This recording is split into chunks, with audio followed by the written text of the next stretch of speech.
Alright, there we go. How's that? Can you hear me now? It's not on mute, but can you hear me now? I don't know why it's going.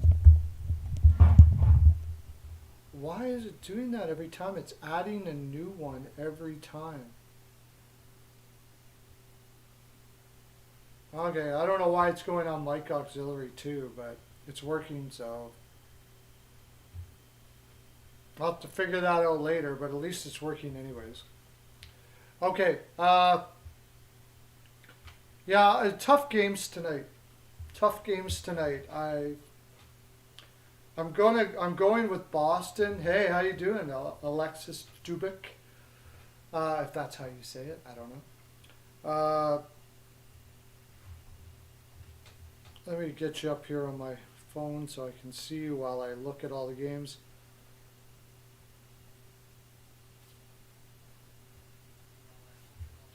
I just find tonight's games really, uh, like you think Colorado's going to beat New Jersey, but it's a terrible spot for Colorado. It's a huge letdown spot for them.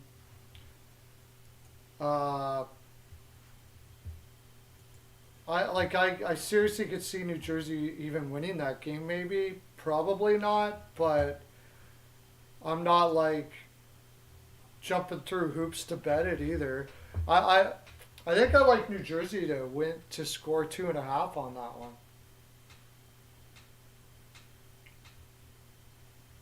Yeah, Canes on Saturday. Uh, I New Jersey, Colorado's so strong though. I don't think it matters.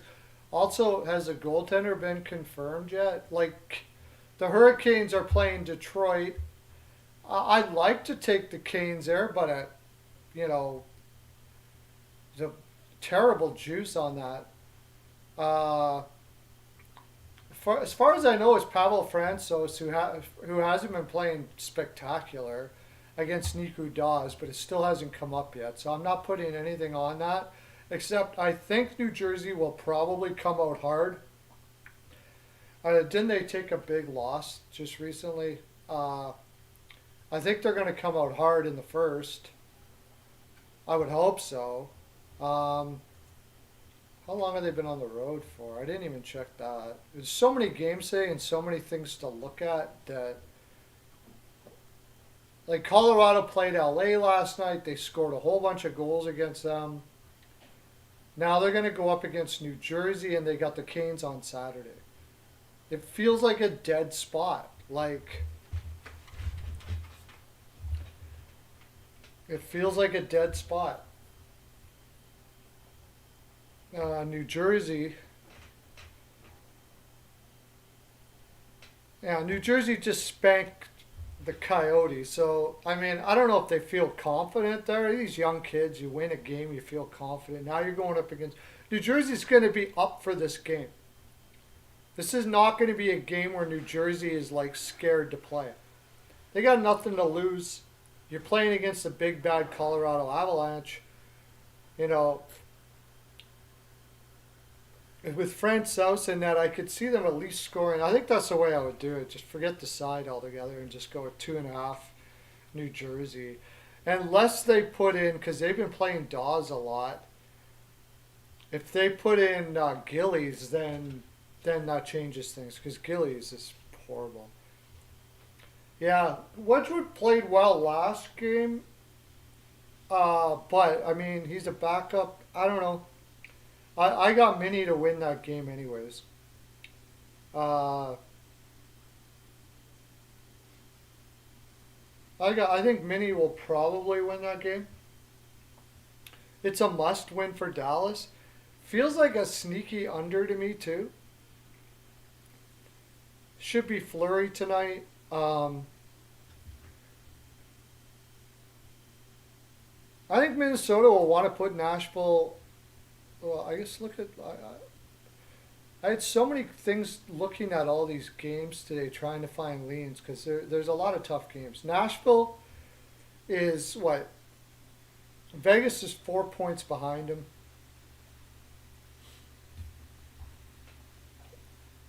Where do we find the motivation for Mini here? That's the thing. Do they want that How badly do they want that spot against St. Louis, who's going against Buffalo tonight, right?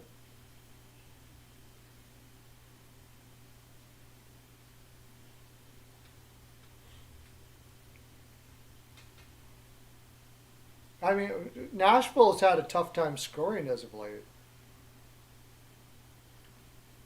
Lehkonen, I mean, he's looked all right for the Avs. I haven't really noticed him or not noticed him. He's like basically the same player he was playing in Montreal. That was in Montreal. You know, it's normal Lehkonen. He's a good player. Plays both ways. Plays, you know, it's just normal. I would say he fits in there pretty good.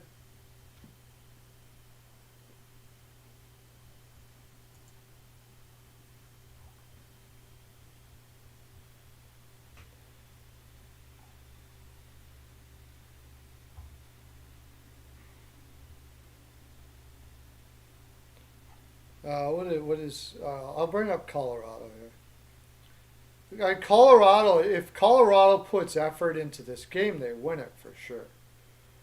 If they, it's not like they don't try, but it's hard to get up to this game. You just beat LA, got the Canes coming up, got Francois in net. New Jersey's feeling a little confident right now.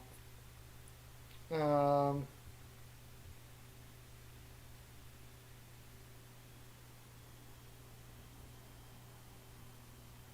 hey Lauren, how you doing?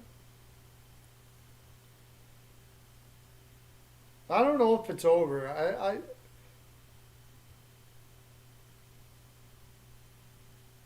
is it over 6? I mean, it's to me that's a tough one because Dallas is going to be playing, should be playing this game heavy on the stick with all the effort they can give. Okay, Minnesota is going to have to match that. If Minnesota matches that, if you think Minnesota is going to win, then I would say this is going to be a tight game. If Minnesota's not prepared to play playoff type hockey tonight, they might not even win it. Like it's going to be like a playoff game tonight.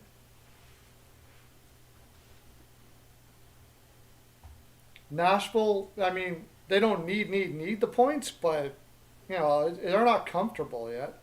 Vegas is playing tonight, and if they win that game, they're only 2 points behind them. Nashville can put it away tonight at home.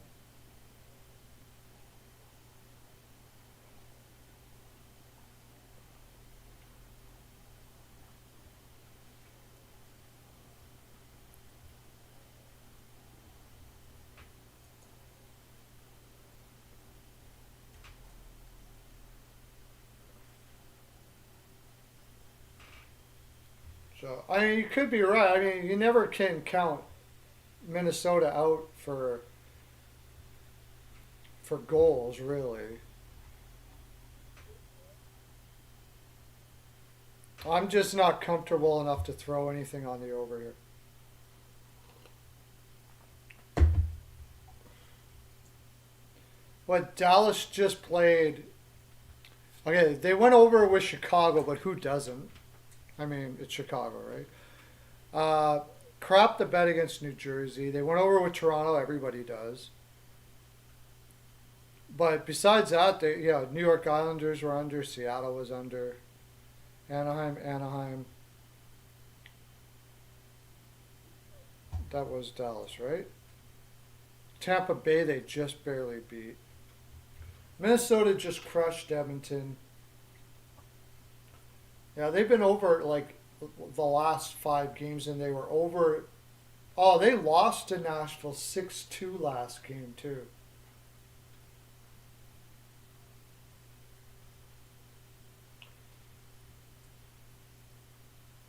Yeah. The Canucks are going to smoke the Coyotes tonight too. I might even put more on that game. That's my favorite game. It's just like New Jersey game was. The Coyotes got nothing. The Coyotes got nothing.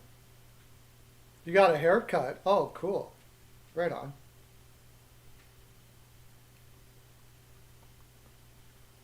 Last time they played an under, it was Carolina,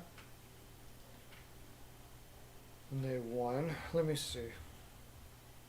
Last time they played Nashville was over.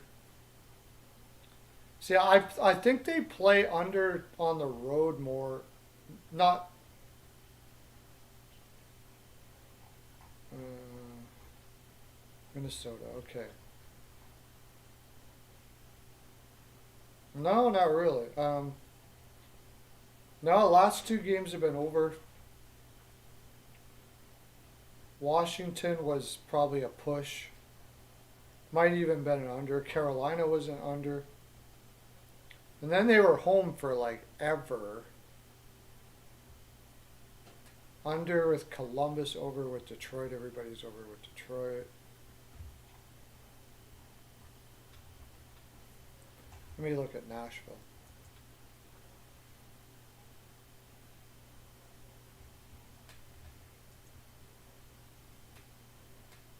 Yeah, I mean that's just an AHL roster. So Dallas. Dallas are 9-4. See, the total's gone under with Dallas to 7 of their last 10 games. 4 of their last 5 games at home. Nothing specifically about.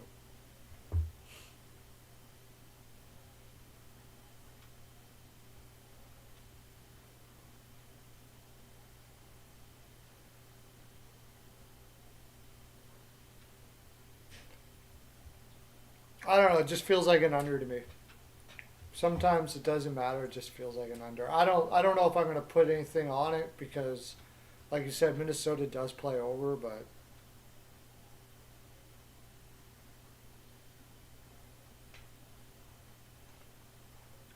the Boston Ottawa.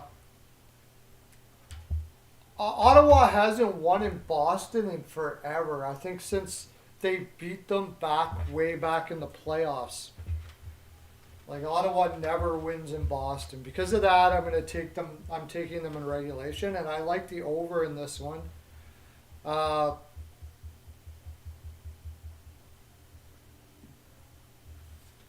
I wonder if Boston will try to shut them down though, because they really don't want to. Yeah, Ottawa are 1-13 in the last 14 games against Boston.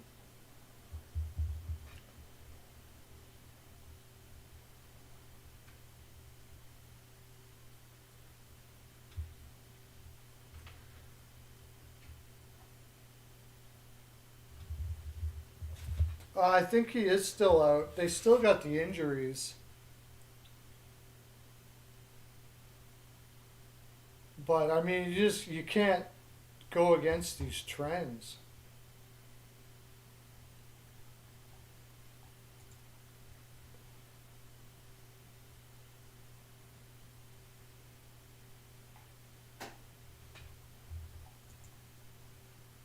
Yeah, he's out. Lindholm is out. Grizzlick is in. And Carlo, I mean, he's been terrible. He might have been injured a lot this year already, I think, because he hasn't been playing well.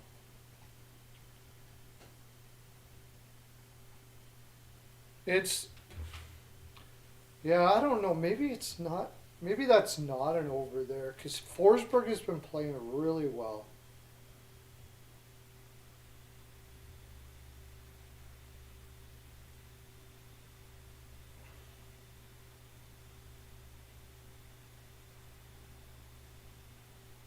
I just think with Boston's defense and the way Ottawa plays,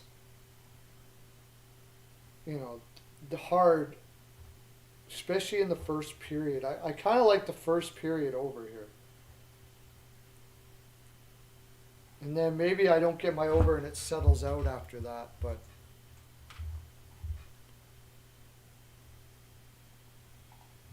Ottawa's got no, like, Ottawa's defense is terrible. Boston's, Boston just lost like 4-2 to St. Louis, 4-2 to Washington. They're gonna like they've lost three of their last four.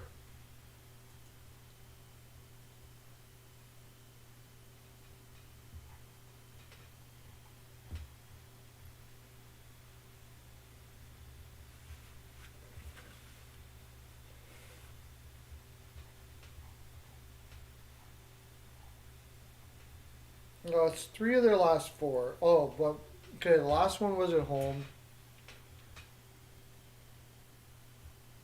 See, when Boston plays against poor defense teams, they have a tendency to score a lot. New Jersey, they scored 8. Columbus, poor defense. Toronto, poor defense. They scored 6. You know, teams like Tampa Bay, they don't. They play tight.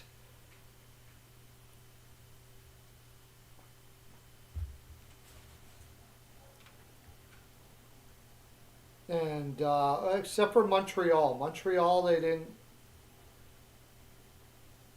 And Chicago, way back in the 15th, they didn't score a lot there. I don't know what that was all about.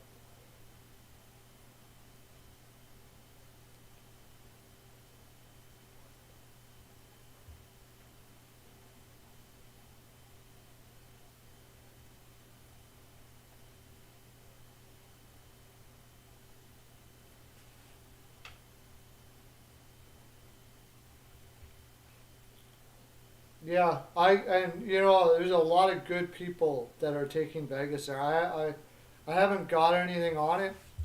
The big thing is okay. I I personally got to go with Calgary or nobody, and not because of the price, but because I just don't trust Vegas. I just don't trust them. Stone's back in the lineup. That helps. Uh, I still don't know. And I'm certainly not going to do anything until I know if Lehner's in the lineup or not. If Lehner's in, I'm probably taking Calgary. And I'm probably taking the over, too. Because Markstrom hasn't been like. When Markstrom, after he plays for a long time, like.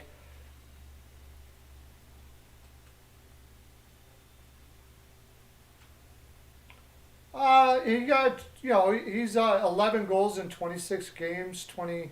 He's been good. He's been really good for a guy who didn't play for as long as he did, I would say. But, I mean, he's playing with some pretty brutal line mates in Dodonoff and Roy.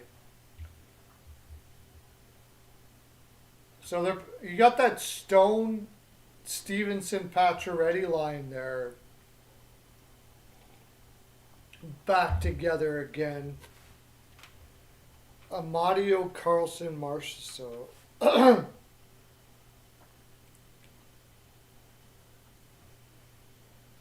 see, Vegas is back to kind of almost having a full roster again. I don't know.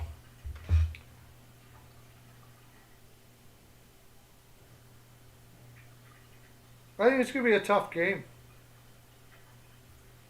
I don't know if I want to play it. I don't know if I want to play it.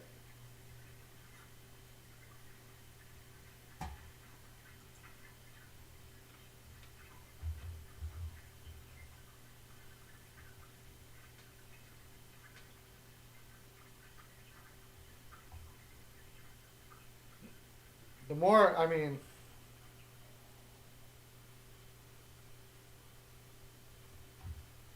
and they're not telling you who's going to be. Markstrom's going to be in.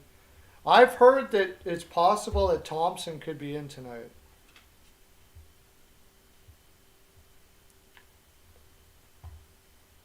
See, Calgary's in a spot where they don't need this game. So they just plastered Seattle at home.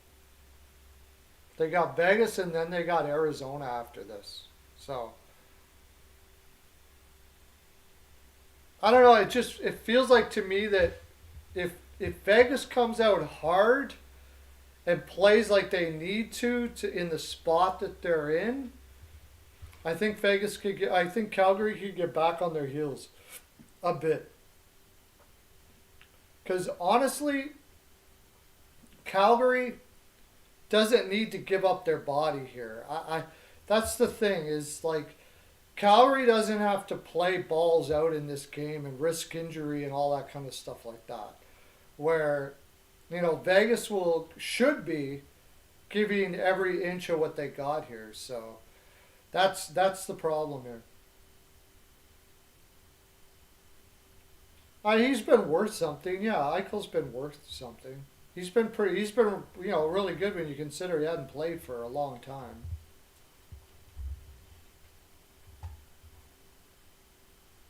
But I mean, the whole team's meshing together. He's got new line mates. He's got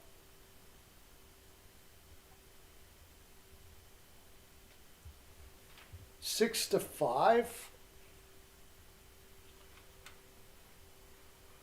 Yeah, I mean, I could definitely see an over there.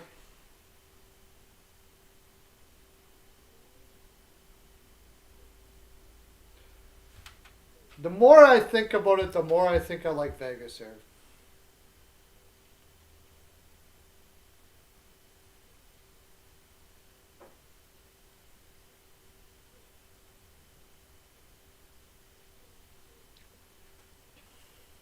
Hey, Mark Brown, how you doing?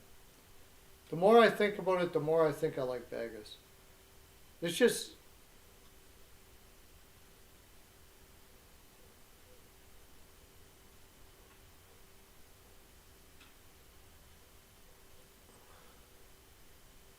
you just want to see the playoffs already.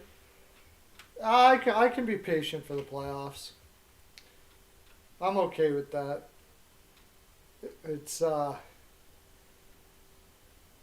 because when the playoffs start, then no hockey's coming. So I don't like that. But I'm excited for the playoffs, but I can't say I'm impatient for them.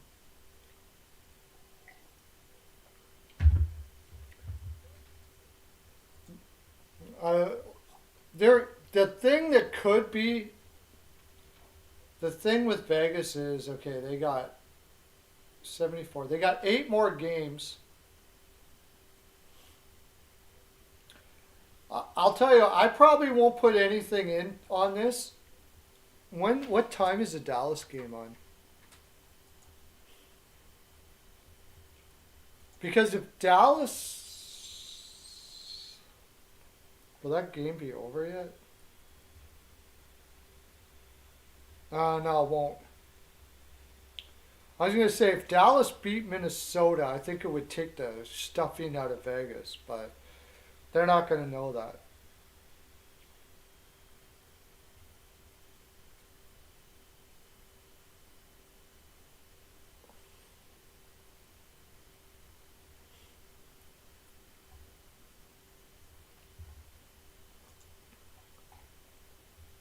Yeah. Well, I mean, the Bruins if the Bruins win tonight, and I think they probably will beat Ottawa. I mean, as long as the Bruins have some battle tonight, they should beat Ottawa. It's Ottawa will out battle you if you're not prepared. Allmark has been playing pretty good as of late. They're rolling with him. And if they win tonight, then they would go up against Toronto. I mean, not saying that, but yeah, they're really trying to get in a situation where Tampa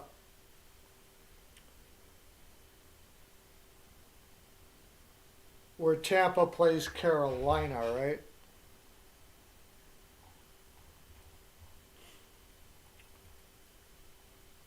That'll be quite the series, Tampa and Carolina, if that were to happen. And then Boston would play Toronto. And to me, that's a coin flip. That could go either way.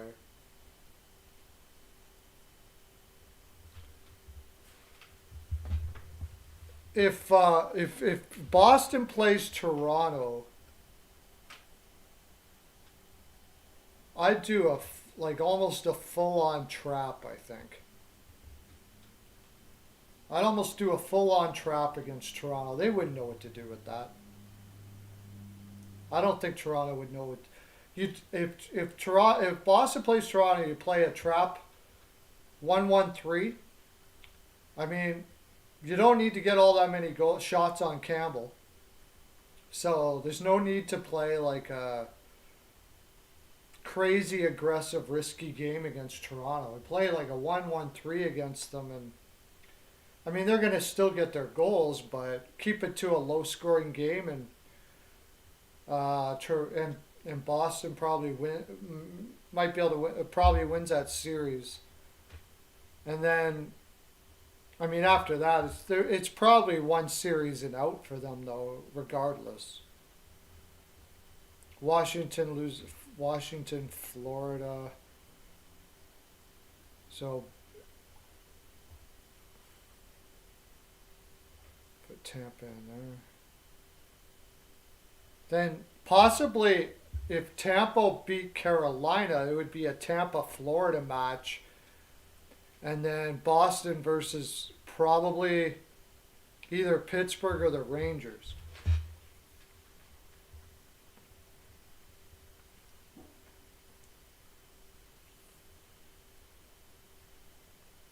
But I mean, who's your number one guy? You're going to go with Allmark? He's never been in there. Swayman? That's the difficult part.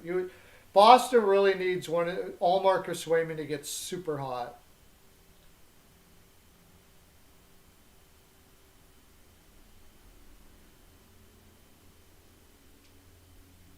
Oh yeah.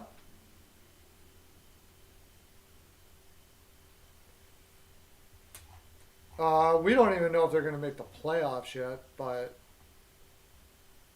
I mean, if Nashville and Dallas win tonight, and Edmonton doesn't, oh no, they're still in the playoffs. Yeah, they're going to make the playoffs. It's hard to say. Right now they play LA, which I think they got a chance against LA. If they stay up in this spot, but if Nashville beats them tonight, they move up ahead of them and still have a game in hand. So they have 91 points, and they would play LA. Nashville, LA. We want to talk about a low-scoring series, I think.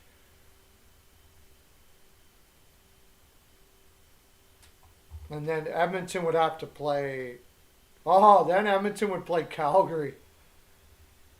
Calgary would wipe the rink with us.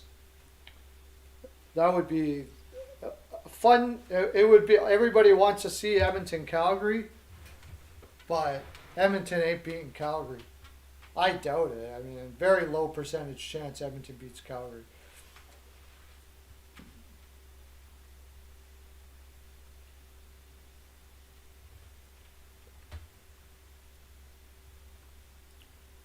Imagine Dallas, Colorado.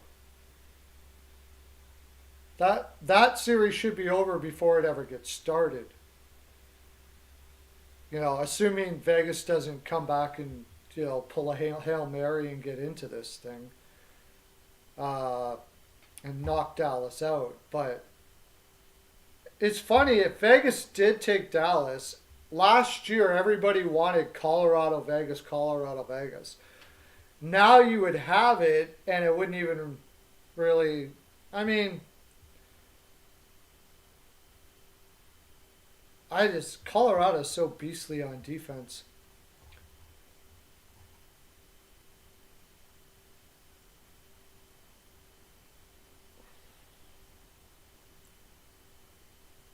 It looks like Minnesota and St. Louis is pretty much a for sure.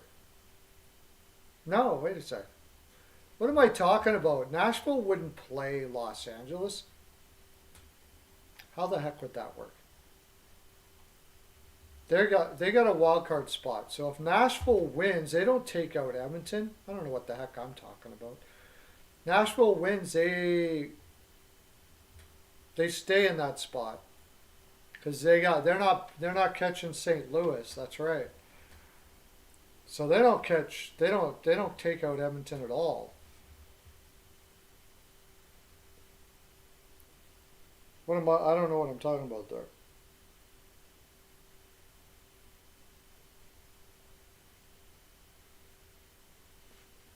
The only thing they got to worry about is Vegas.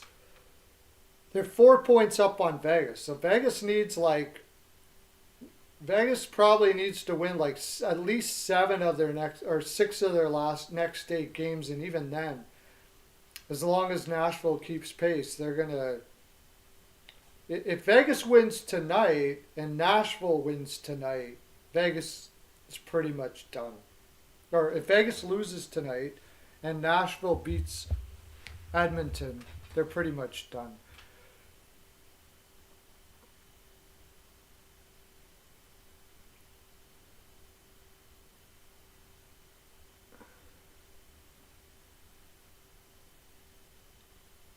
So I think I mean Vegas is 5 points behind Edmonton.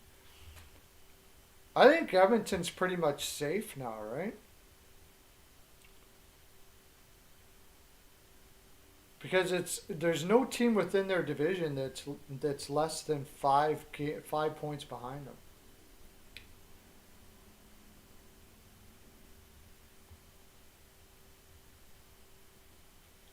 Well, I mean, if they could take the Stars out of that wild card spot, and they could take LA out of their spot too. Either one. They're 3 points back of both.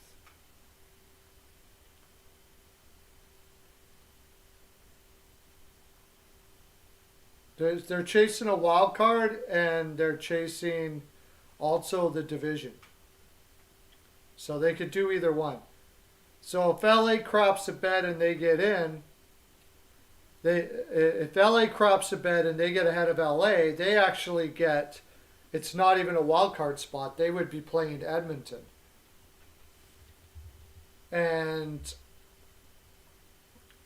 if Dallas crops a bet and they take them, then they get the wild card spot over Dallas. The last wild card spot. And then they'd have a date with Colorado, which would be a lot of fun.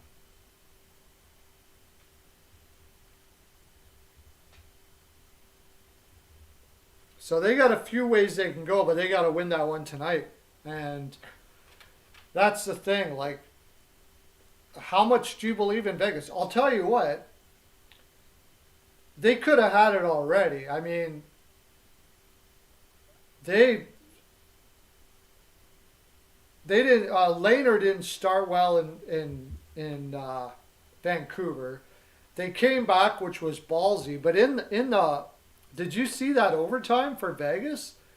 They like coughed up the puck twice. They looked so nervous. It was crazy.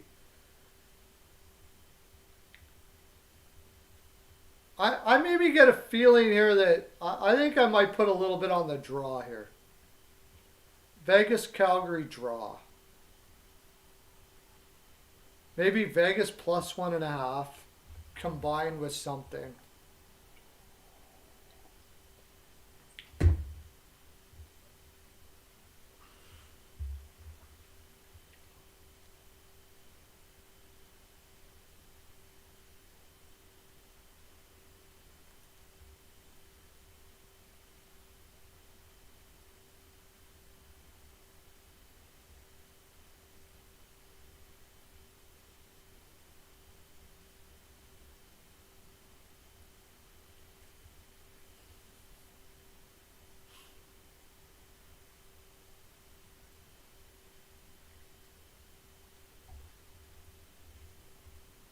I could see Vegas. I could see Vegas keeping this at least close. What are they getting on that? Two. So it's like, wow, yeah, half your money. Over 6.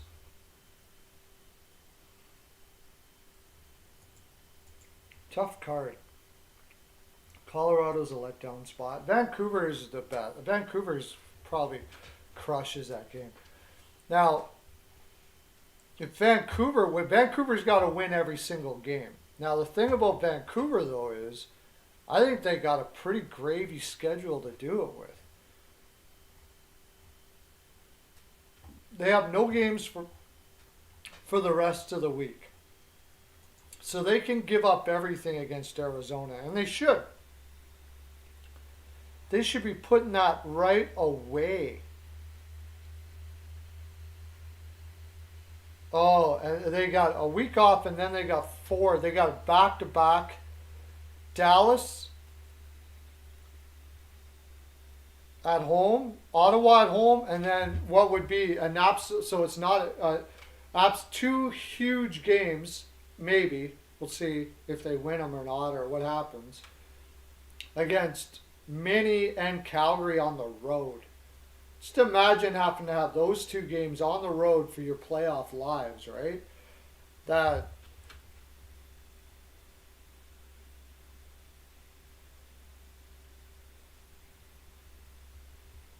you're gonna help Vegas out tonight?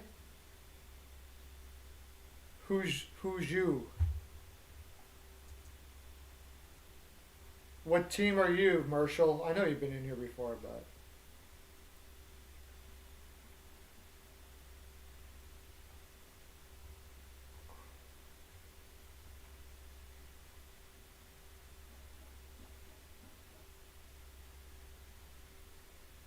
Wild. Oh, beat Dallas.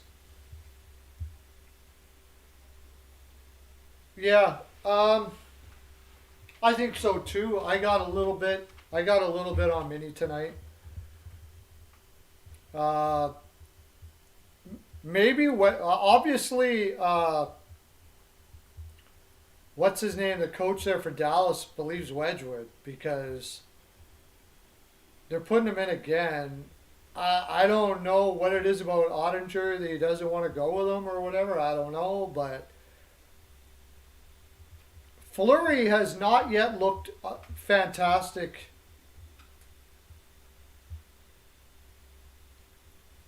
since he's got to Mini. Is this going to be the big game where he shuts it down? Uh, Mini's got St. Louis after this, which is always a big game for them. First game on the road. Just beat the Oilers. Yeah, like I got Mini here too. I don't even really know. I only really have Mini here because I just don't have much faith in that Dallas team. But then I didn't the last game either, and they did beat Tampa Bay 1-0 though.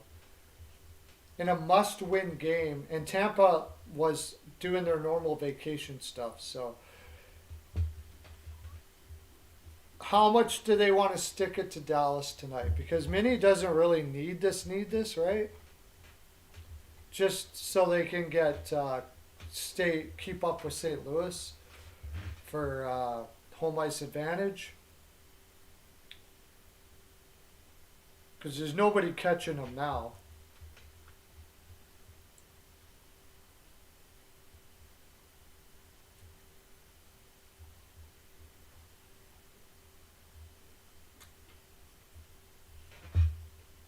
Yeah, I don't think Vancouver. I can't. I mean, they'd have to win every game almost, pretty much, to be able to make it. And their last two games, as I was just talking about here, is Calgary and Minnesota. So that's on the road yet. That's two tough games to win on the road, and I imagine it would come down to that.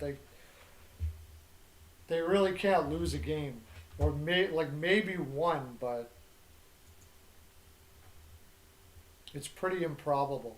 I heard on Sirius Radio today actually that if Vancouver wins tonight and Dallas loses, they go from 9% chance to make the playoffs to 19, almost 20% chance. They gotta ride Demko all the way, or they gotta like.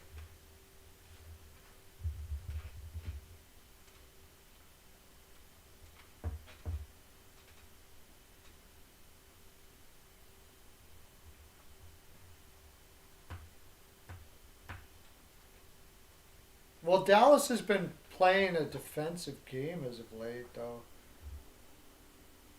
Well, and Calgary's a skating team.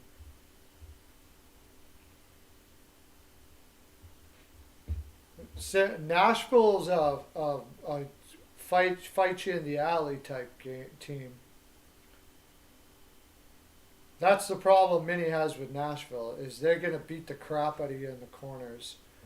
Uh, I don't know what they're probably St. Louis. The problem they may have is in Minnesota's forward depth isn't stellar compared to St. Louis's.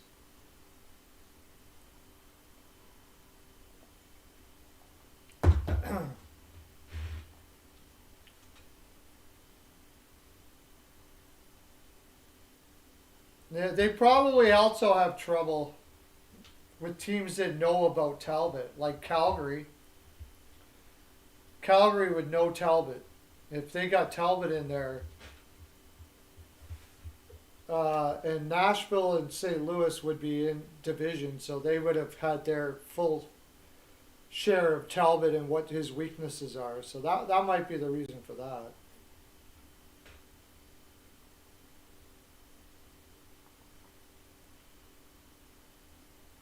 Three best combine centers in hockey. So you think they have the best center depth in hockey, Vancouver? If you, I assume you must be saying that if Peterson is like Horvat, Miller, Peterson, if Peterson is playing center, because they've been playing Peterson on the wing. They're only going to have that for this year, though. If Peterson's playing on top of his game, they could, but I have a feeling Miller's going to have to be moved. They just don't have the money to keep Miller. Besser, maybe they move Besser, but you still got to sign Miller no matter what after next year. So if they keep Miller, if they keep Miller, yeah, I can't see a way, like they're going to trade Besser and keep Miller, and maybe they might be able to find the cap space to fill out a roster. Their cap space is horrible.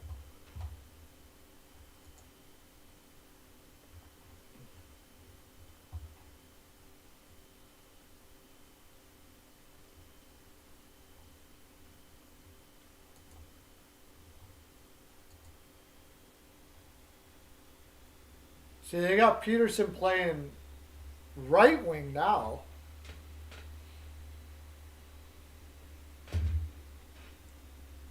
Right wing with Garland and Horvat. Podkolzin, Miller, Chase on.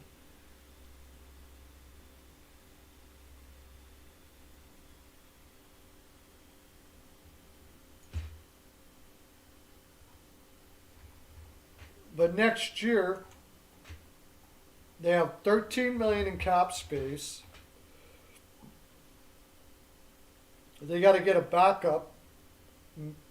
Maybe they keep Halak for less. I don't know.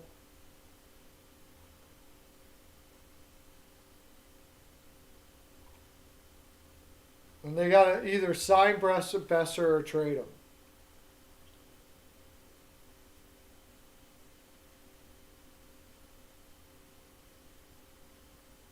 I guess, yes. I guess they could trade Besser this year. He's a restricted free agent. I don't know, like, he hasn't had the greatest year.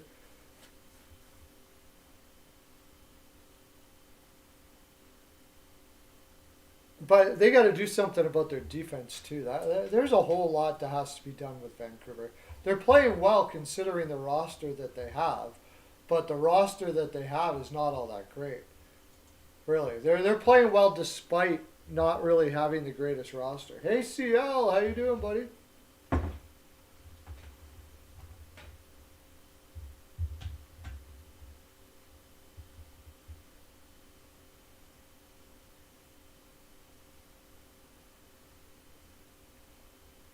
Yeah, I know a lot of talk about trading Dumba, but my gosh, if you weren't going to trade him when you gave up Tuck and everybody to keep him, I mean, the guy seems impervious to being traded.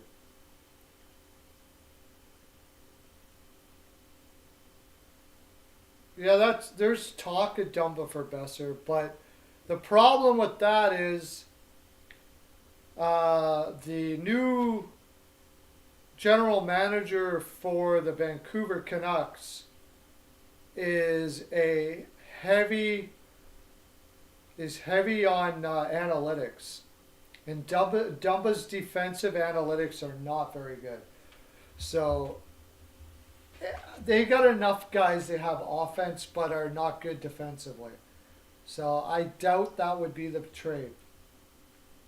I think if they're and not only that, if they're going to get rid of Miller, I think they're going to be looking for a young defenseman.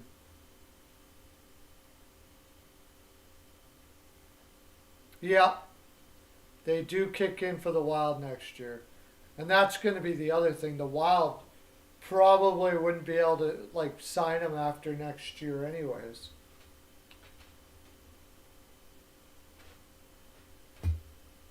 Yeah, I mean, I don't.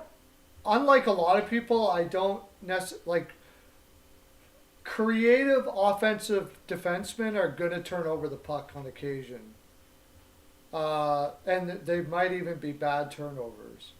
But there are there are defensemen out there that do turn over the puck maybe twice, three times a game even, but their overall defensive game is still fantastic. But Dumba's not one of them. Dumba, all I care about is that his possession numbers are not good. He spends too much time in his own zone for an offensive defenseman, and his expected goals against are really not very good. So I wouldn't do it for me. I wouldn't do it. His offense is good though.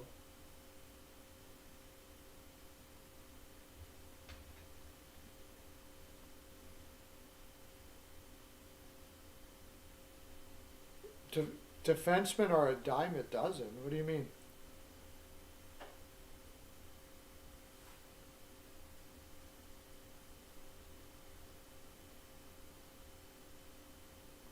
Yeah, I mean, there. It didn't cost them much to get Flurry, and if they had any chance at all, that was the chance. If Flurry goes unconscious in the playoffs, any team that's in the playoffs would have a chance with Flurry if he's going totally off in the playoffs. Whether I mean, so far it looks like he's kind of struggled a bit in Minnesota, but uh, you got to give him a little bit to get used to his defenseman and all that kind of stuff like that. And unfortunately, I think for just because it's good for the energy of the team more than anything, they got Flurry and Talbot kind of fighting it out with each other right now.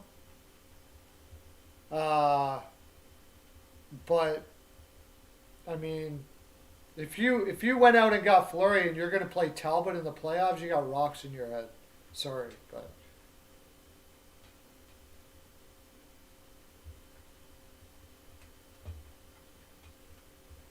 yeah, I wouldn't say. I'd say Dumb is better than a bottom three though.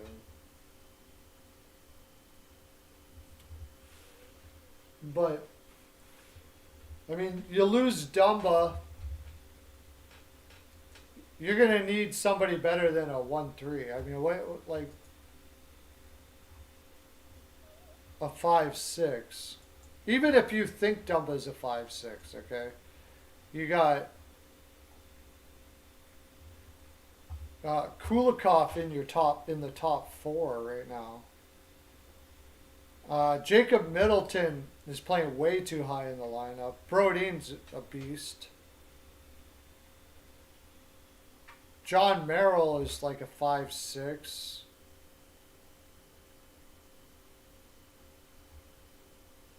Kalen Addison, I mean, he's probably not going to be in a top four if he ever becomes one for another 2 years yet. You got a killer combination of Lambos and O'Rourke coming up, but they're not going to be ready yet. So if you lose Dumba, if you trade Dumba,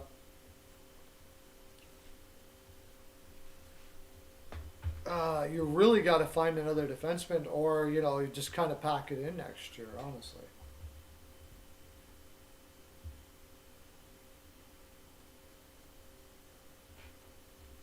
Yeah, I mean Talbot's great, sure, but he has never proven anything in the playoffs before. Who are you going to roll the dice with? The guy that's won cups, pretty much took Vegas on his back and brought him to the finals? Or a guy who, really hasn't had any playoff success ever in his career? I can't see them keeping Fiala. Maybe, like, if you do what they say and they trade Dumba for nothing, I don't know how they're going to get anything back for Dumba if they don't take a player back, cap back. I don't think anybody's going to give much for Dumba for his whole salary. I doubt it, anyways. You never know, I guess. I don't go hot hand or whatever anymore. Fleury's won cups. He's proven it several times before. Talbot hasn't. For me, I'm rolling the dice with the guy who's done it before. And, only 2 years ago just about took a team that had no business being in the finals to the finals. Talbot's never done that before. So that's the guy I'm going with.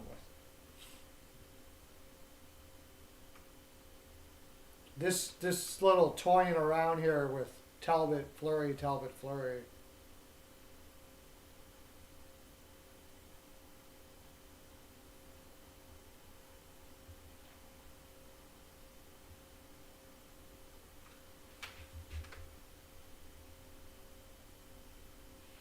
Nobody's picking up. I don't think anybody's taking that full contract. What's Dumba got left on his contract? $6 million, 2023. They can't retain. So you got one more year, and he's got a moderate no movement clause, so he's got a 10-team no trade list. Who's gonna pull that $6 million? I don't know. I doubt it's Vancouver.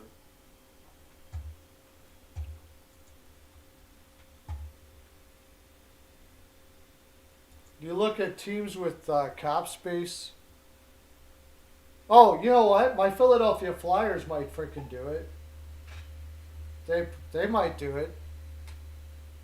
That'd be the first team I would call up. That'd be the first team I'd call. But if you sign Fiala's going to want $8 million a year.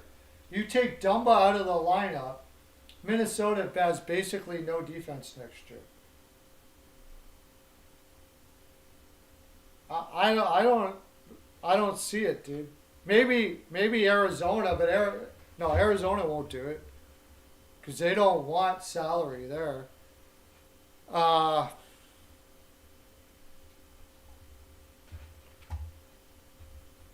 Maybe Nashville. Nashville has a way of taking players like Dumba and turning them into like gold. So maybe Nashville.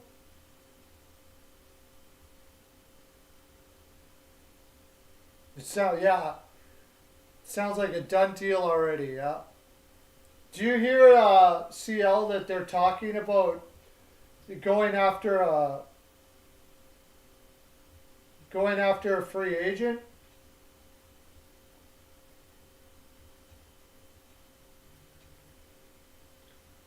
for a center free agent.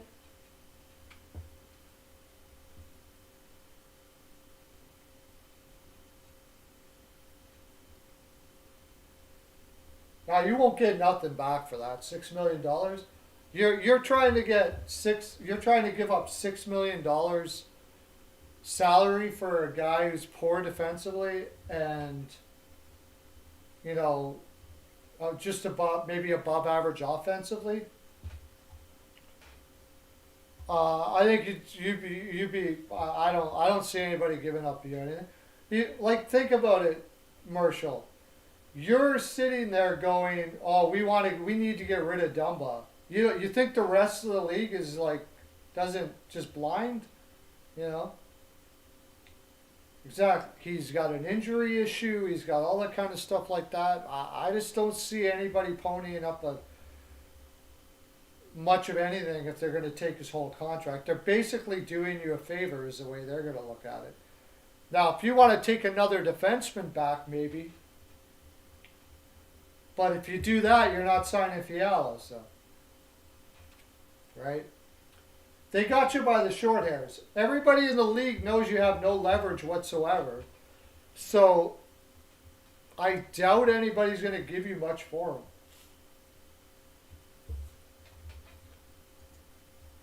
For some reason, no, because, I mean,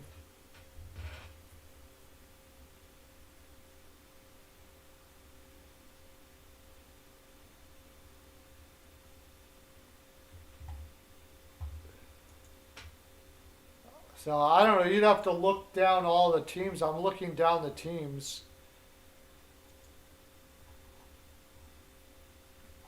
For some reason, I think, would Gorton do that? I doubt Gorton would do that.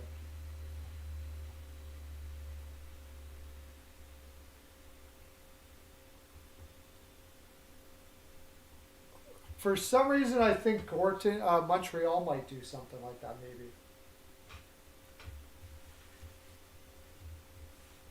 Yeah, you'd have to wait. It's only 1 year, so you'd have to wait like right to the end of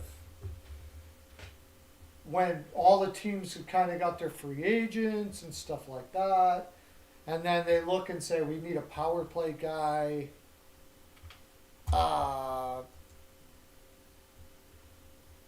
For some reason, I would say Dallas might do something like that, but they don't have much cap space either.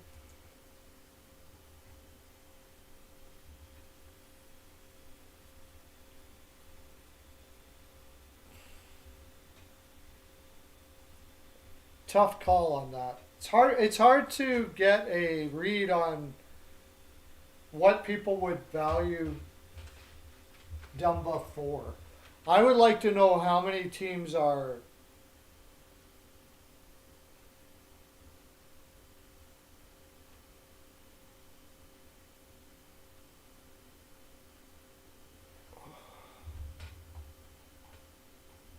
Well, I'd have to go through every team, but I mean, Anaheim has the space, but why would they want to do that? I don't know. Buffalo has the space; they don't need it. Detroit, I I don't see why Stevie Y would take Dumba at $6 million for 1 year. That's the other thing is what's he asking after this year? That could price him right out of the market, anyways. Like you're talking about only 1 year.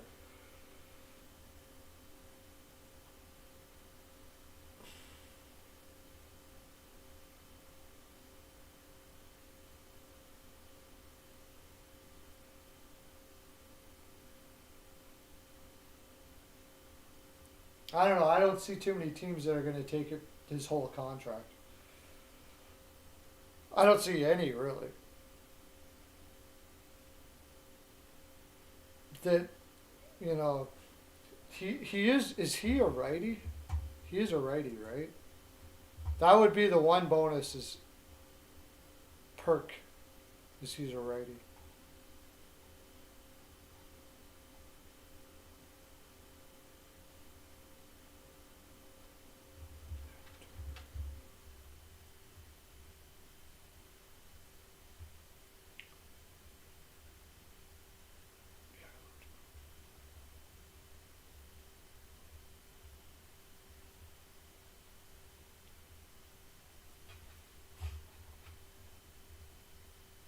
But you know, it looks really bad on Minnesota to everything they gave up to protect that guy to not give him up, and then just give him up for virtually nothing.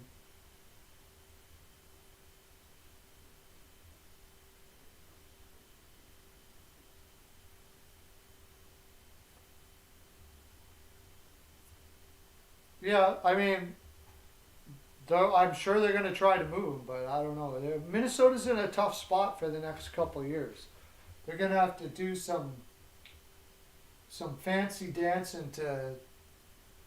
I personally think they're kind of on a 3-year plan right now, and this year is like kind of like throw darts at the board and give her a shot with Fleury, and then after that, I don't think they're true contenders. They're probably not going to be true, short of like really young players coming up. You got Boldy. Boldy's amazing. Uh, you got a lot of solid stuff there, but they need Rossi to hit it out of the park. Yeah, a number one center somehow. I mean, if you're gonna sign Fiala, then you're not gonna have a number one center for a couple of years probably, unless Rossi turns into one. You just gotta hope Rossi turns into one. In the AHL this year, it's been good, but I mean, he's still a kid. He's still just a kid. If they happen to sign Fiala, I what team has ever won a cup without a true number one center? You've heard Kadri? Yeah. Oh yeah. Sorry about that, CL. Yeah, Kadri. That's a joke. I wouldn't be surprised with Philadelphia. That sounds exactly like what they would do. They'll go give Kadri, who had the best season of his career at 31 years old, on a contract year. They'll go throw him like $8 or $9 million after you trade Giroux away. Makes sense. Wouldn't surprise me at all. Wouldn't surprise me at all. Like, doesn't that Kadri deal just smack of a guy who gets his $8 or $9 million a year and just goes back to what he was before, which isn't bad, but it's not $8 or $9 million a year. And does it make Philadelphia a contender? No. Like, it would be ridiculous. But I wouldn't be surprised at all. And why not? Why not just go get Dumba too? Why not? Well, go get Dumba too. Why not?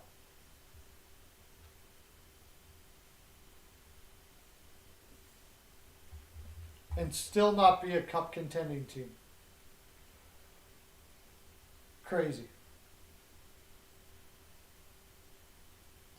I heard that they were looking for a number one center though in Philadelphia. They're gonna go try to on free agency and get a number one center. The only one I know of is Kadri that's available, because I seriously don't think Colorado's going to give up $8 million a year for something like that for Kadri. And I'm not sure that Kadri's going to take a $2.5 million a year. And how long too?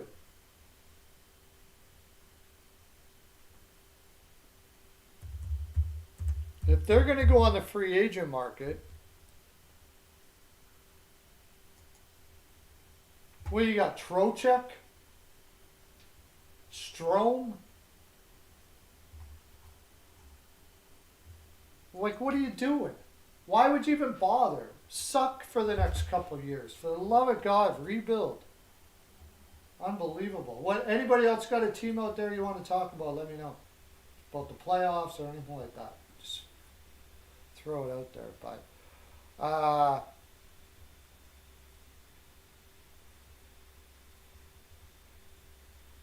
like Bergeron going to be available to you? No. Think Bergeron would go to Philadelphia if he wasn't going to Boston? Not a chance. Not a chance. Malkin ain't going anywhere. Wait. Center.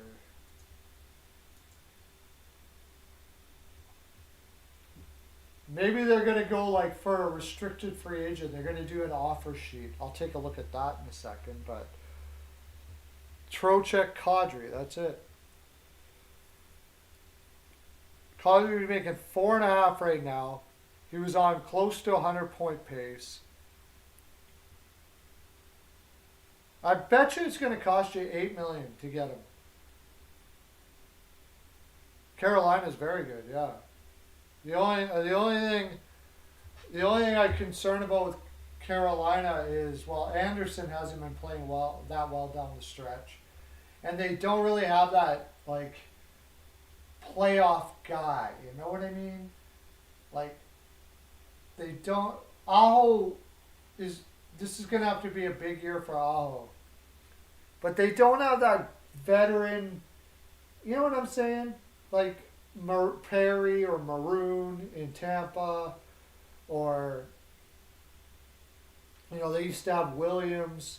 They don't really have that guy or guys, but they play a system that is absolutely spectacular. Going to be very tough to beat that system in the playoffs. It's built for the playoffs. They play like it all the time. It's a lot of skating that they do for sure.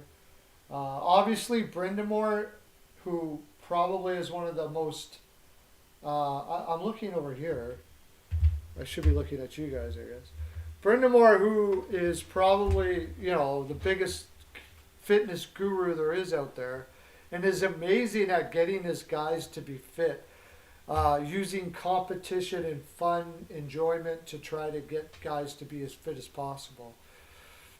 So yeah, they're. I wouldn't want to play them in the playoffs for sure.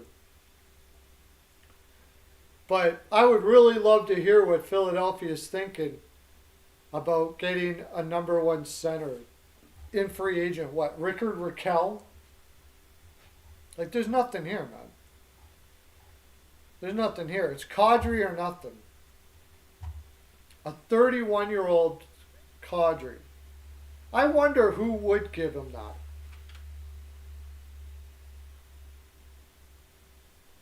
Yeah, it is a tough division and conference for sure. But if you get through it, I mean,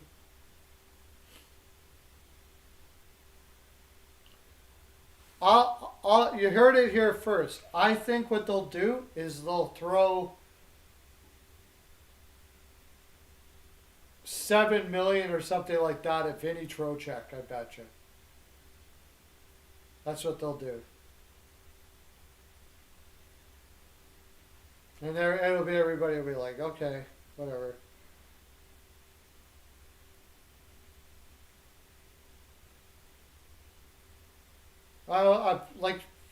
I bet you they end up taking a guy like Vinny Trocheck or something like that and overpay him. As you can tell, Glenn, I don't have Philadelphia is my second team in the East, or my Carolina and Philadelphia are my two teams in the East. And in the West, it's Edmonton.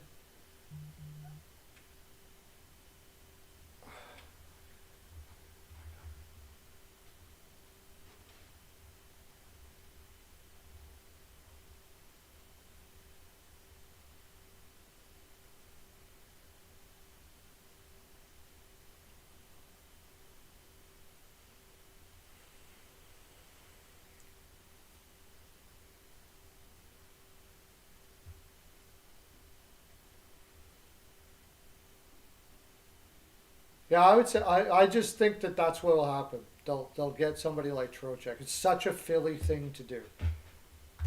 Such a Philly thing to do. Then there'll be a bubble team for the next however many years.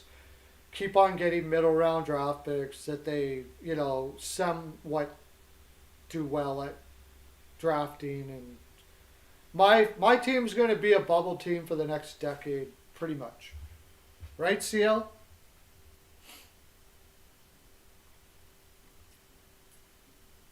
just barely make the playoffs or make the playoffs and get knocked out in the first round pretty much every year.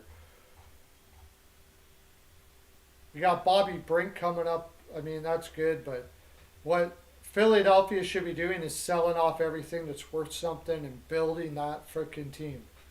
Not going out and getting Vinny Trocheck or Kadri even. But they're going to do that for sure. They're going to do that. I don't know. Would Kadri even go to Philadelphia? It depends on if Kadri does go on the open market. It's going to be because he wants to make some money.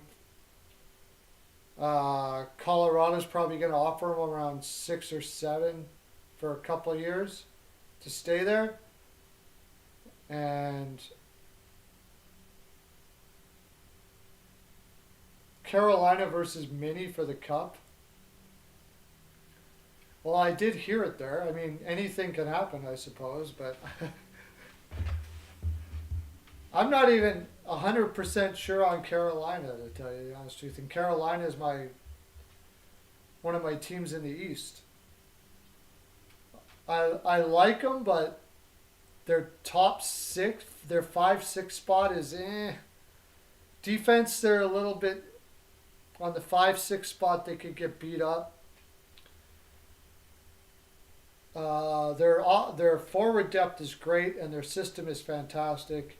If Anderson plays like top, but I mean, he hasn't really did anything in the playoffs yet. You got to get through Tampa. You got to get through possibly Florida. I think they would beat Florida for sure. Tampa would be tough. Tampa's defense, Tampa hasn't played well down the stretch, but they never do.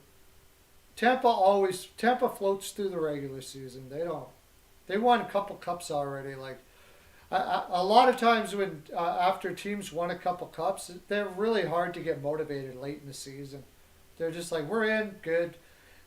Nobody knows more than a team that's won a cup that where you if you get home ice advantage and all that means very little.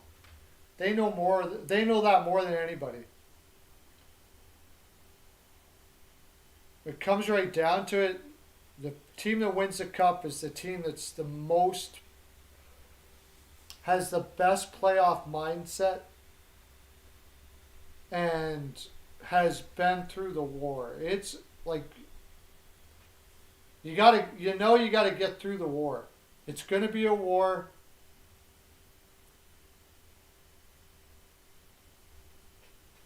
Yeah, I mean, a lot of people are high on Florida, but I haven't seen them play playoff hockey very well in the regular season yet. I've seen them play they play a high octane offense, but when I haven't seen them play shutdown hockey well yet. And if you can't play shutdown hockey in the playoffs, I don't care who you got for offense of players, you're probably not going to win a cup. And Bobrovsky I need to see Bobrovsky be a playoff goaltender, which,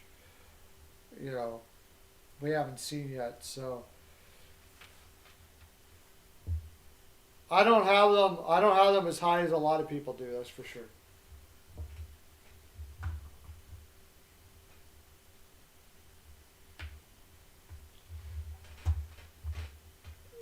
There's big question marks with everybody out east because it's so tight. Tampa, this is the third in a row. Are they going to be able to keep it up? Could they pooch out? Are they pooching out already? Toronto doesn't have the goaltending.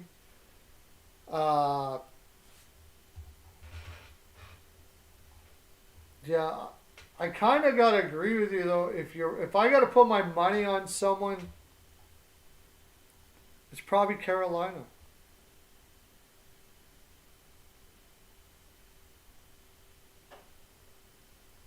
Carolina or Tampa Bay. I don't like Toronto. The Shesterkin can take anybody anywhere. But, I mean, that's a pretty green defense to be going into a playoff round with. They're pretty young. And forwards, too. Pittsburgh, I don't. Jari seems big games. He falls apart.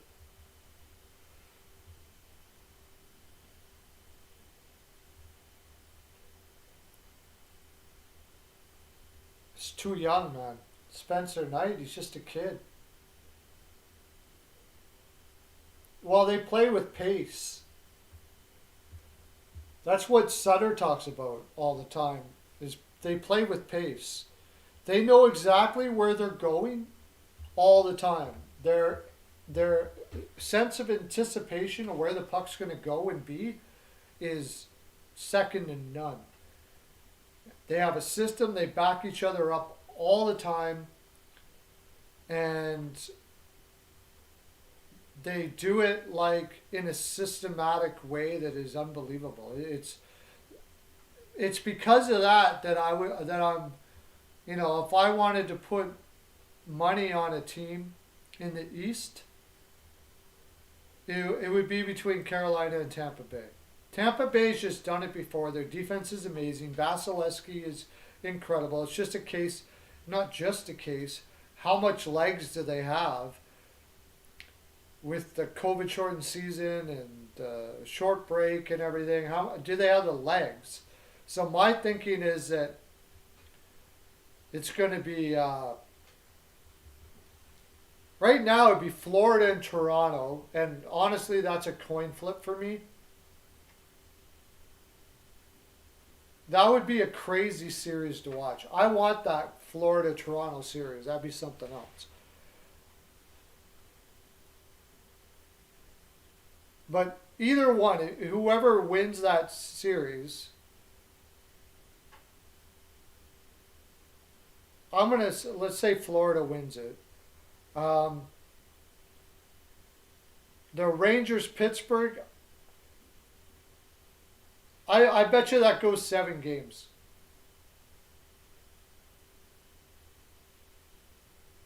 I'll give it to Shesterkin to put away Pittsburgh somehow. So you got the Rangers in there. Oh, that's not Florida, Toronto. It's Toronto, Tampa Bay. Tampa Bay would win against Toronto. Tampa Bay. Sorry, I'm sorry. Florida would play Washington. Florida will beat Washington. Yeah, goaltending is no way. Washington's goaltending wouldn't be able to hold up. Boston then would play. I don't know what I was thinking there.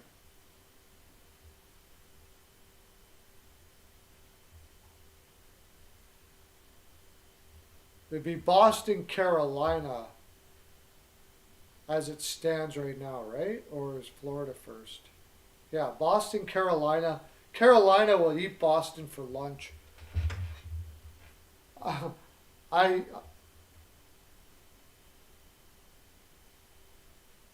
The thing is, you never know with Boston. If they got Marchand, they got everybody back. Bergeron is there. The thing about Boston is they have that fight, but I think Carolina would pick them apart eventually. So then you'd have Tampa beat Toronto, Florida beat Washington, Rangers. So then it would be Tampa Bay versus the Rangers and Carolina versus Florida. No, Carolina versus... How does that work again? No, because it stays in the division, doesn't it, all the way across. So then it would be Tampa Bay, Florida, and Carolina versus the Rangers. Carolina would beat the Rangers. And then Tampa, Florida would be awesome to watch. Yeah, it's Tampa, Carolina, yeah. Carolina, Colorado. If Colorado makes it. So there you go. Carolina, Colorado wins.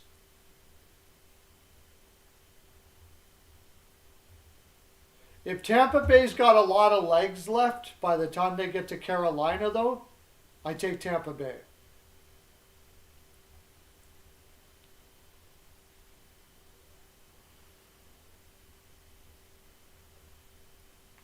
I got Bruins in regulation.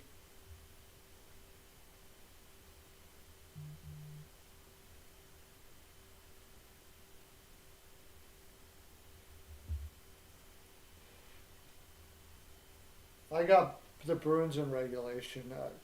Senators are just too beat up on the back end. And the Bruins are too, but I think they come through with it.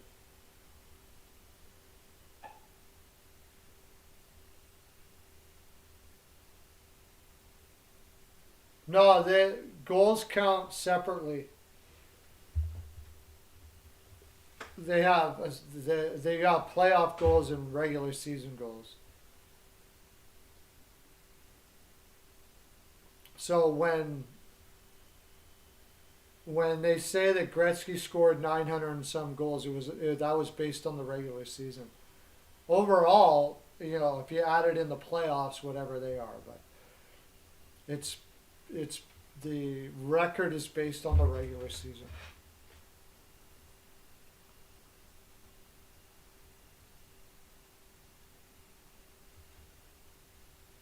Yeah, I got Boston winning tonight. Ottawa's a little bit scary, but you know they're always a. If Boston's not prepared to battle tonight, they lose. And that's the way it is when you play against anybody who plays against Ottawa. If you're not ready to battle, then you're probably going to lose. You're not going to uh, Ottawa will out battle you if you're not ready to battle. But I can't see Boston being out on that spot.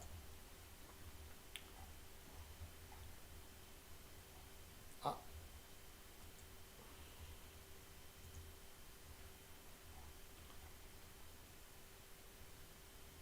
the only thing I don't like about that game tonight is that if is that they got Pittsburgh next at home. But they lost against St. Louis at home,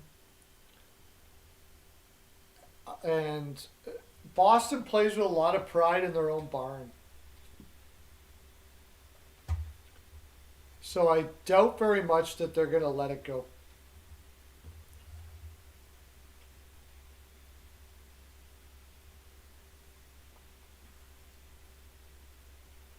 Yeah, so whatever he scores this year is what he scores in the regular season. Now there's records for playoff goals and assists and points and all that stuff like that, but they're separate.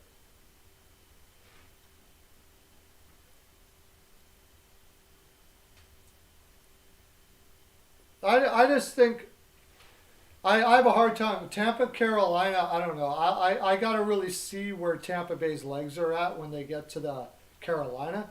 But if Tampa Bay's got their legs, they'll beat Carolina. They've got their defense is punishing.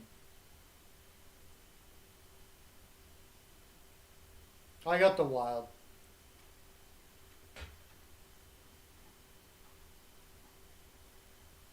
Wild are on a roll right now. I think they're trying to finish. They're trying to enter into the playoffs on a high, on a good run. I mean, if you're the Wild, you know you're not the most talented team out there. So you don't want to be going into the playoffs on a downer. Uh, Also, yeah, I just get I don't know what it is, but Minnesota would I think Minnesota really would love to put Dallas out. They would love to be the one to put them out.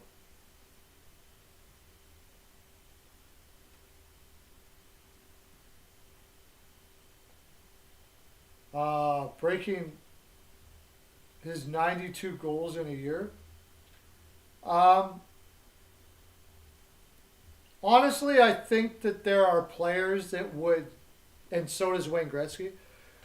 If some of the players, if Ovechkin played in Gretzky's era with the shot that he has, he would probably have broken that record. I'd almost say for sure he would have broke that record. If you look at, and Gretzky would say the same thing. Wayne would say the same thing. There were guys that came like 72, 75 goals, like Solani and stuff like that. But that era was a lot easier to score goals back then. It's hard to compare the eras because, I mean, you got different conditioning, all that kind of stuff like that.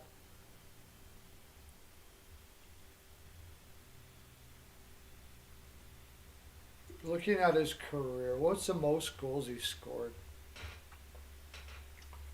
Mike Bossy might have been able to do it if he didn't get injured.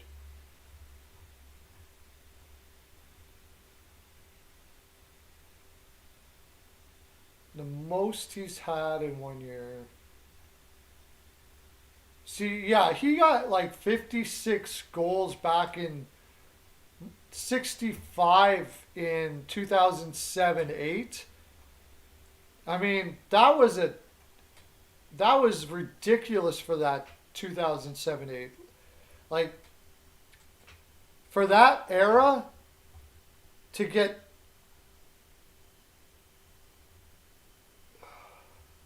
was it 65 goals? Did I read that right? 2007-8. Yeah, 65 goals. 65 goals in that era is almost like getting 92 goals in Gretzky's era. Like, seriously, that is absolutely insane. That era was not a very high scoring era. In fact, it's more high scoring now than it was then. In Gretzky's era, people got 50 goals a lot. You know?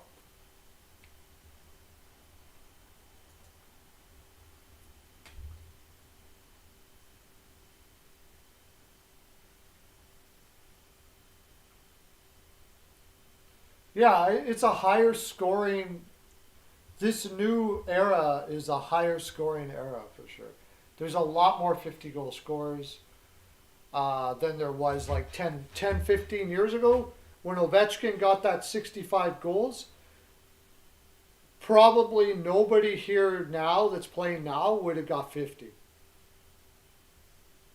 Probably nobody. Let's see if anybody else got 50 that year.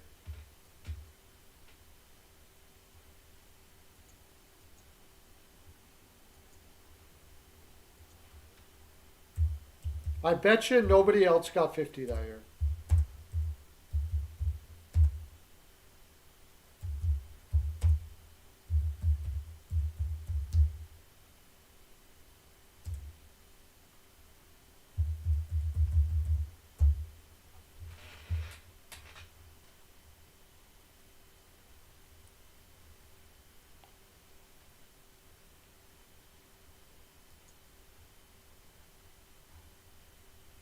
Oh, I was wrong. One person did. Two people did. Kovalchuk got 50. Jerome McGinley got 50.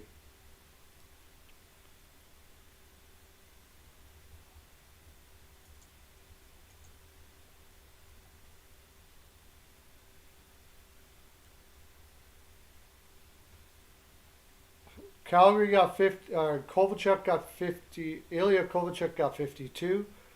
McGinley got 50. And Matthews got 55 this year. So he might get 60.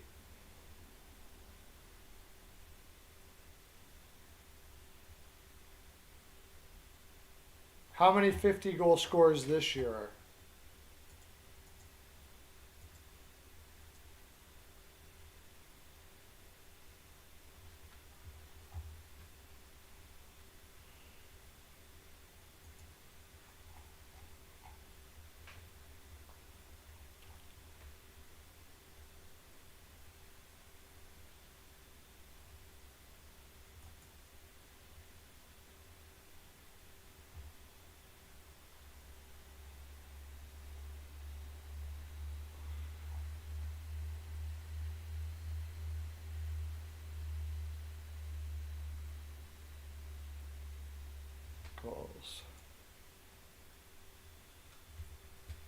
it's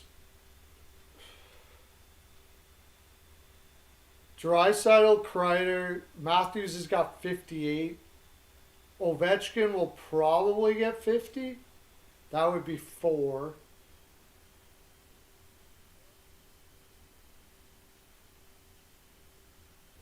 Probably McDavid, Kaprizov, and Kyle Connor won't, but they would come pretty close.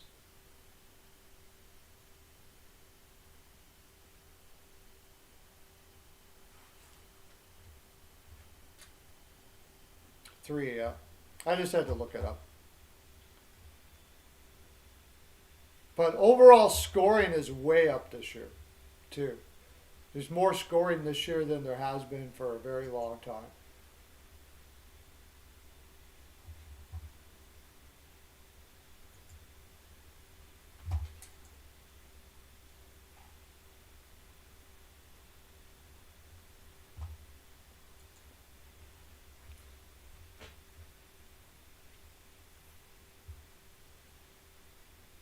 One guy over 50 goals. Who's over 50 goals, Glenn?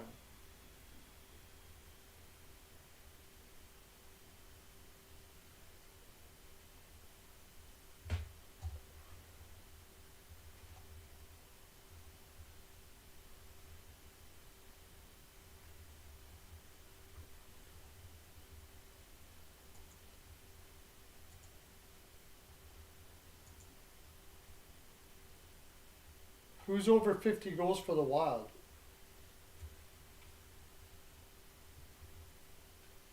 Well, he's not. I mean, soon he's 42. 42. He's got a few goals. He's got a pot. He's hit 50. But anyways, I think I got a header there, guy. So thanks for coming in.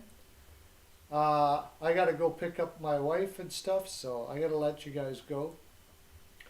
That's my full 42. It was fun talking with you, Glenn, and everybody else in the chat. Have a great day. Talk to you Monday, probably. Got a long weekend here. I'm going to relax, and I won't be probably doing a stream tomorrow. Have a great day, everybody. Okay, bye.